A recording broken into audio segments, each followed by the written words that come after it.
அமெரிக்காவில் அரசு பணிகள் தடை செய்யப்பட்டதால் விமான சேவைகள் பெரும் பாதிப்புக்குள்ளாகும் அபாயம் உருவாக்கியுள்ளது. அமெரிக்க காங்கிரஸில் நிதி ஒதுக்கீடு மசோதா நிறைவேறாததால் பல அரசு துறைகள் தற்காலிகமாக செயலிழந்துள்ளன. இதன் தாக்கம் போக்குவரத்து, பாதுகாப்பு மற்றும் சுற்றுலா துறைகளை தீவிரமாக பதிவாக்கியுள்ளது.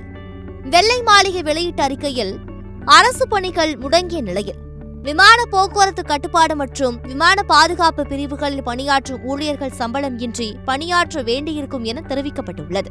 இதனால் விமான நிலையங்களில் தாமதங்கள், பயணிகள் சேவைகளில் குறைபாடுகள் மற்றும் ரத்து செய்யப்பட்ட விமானங்கள் அதிகரிக்கும் என எச்சரிக்கப்பட்டுள்ளது.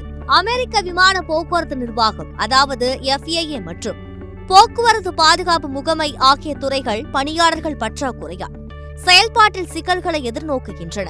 விமான நிலையங்களில் பாதுகாப்பு சோதனைகள் மெதுவாக நடைபெறுவதால் பயணிகள் வரிசை நீள்கிறது. இதனால் கிறிஸ்துமஸ் பண்டிகை காலங்களில் பயண நெரிசல் மேலும் மோசமடையும் என்று கணிக்கப்பட்டுள்ளது. அமெரிக்க போக்குவரத்து துறை அமைச்சர் பீட் பட்டிகிக் அரசு நிதி முடக்கம் நீடித்தால் நாடு முழுவதும் பயண தடை நிலை ஏற்படலாம் என எச்சரித்துள்ளார்.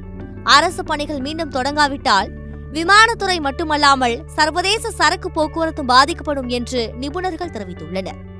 நிதி ஒதுக்கீடு மீதான அரசியல் மோதல் நீடித்தால் அமெரிக்க பொருளாதாரம் பாதிக்கப்படும் என பொருளாதார வல்லுநர்கள் எச்சரிக்கின்றனர்.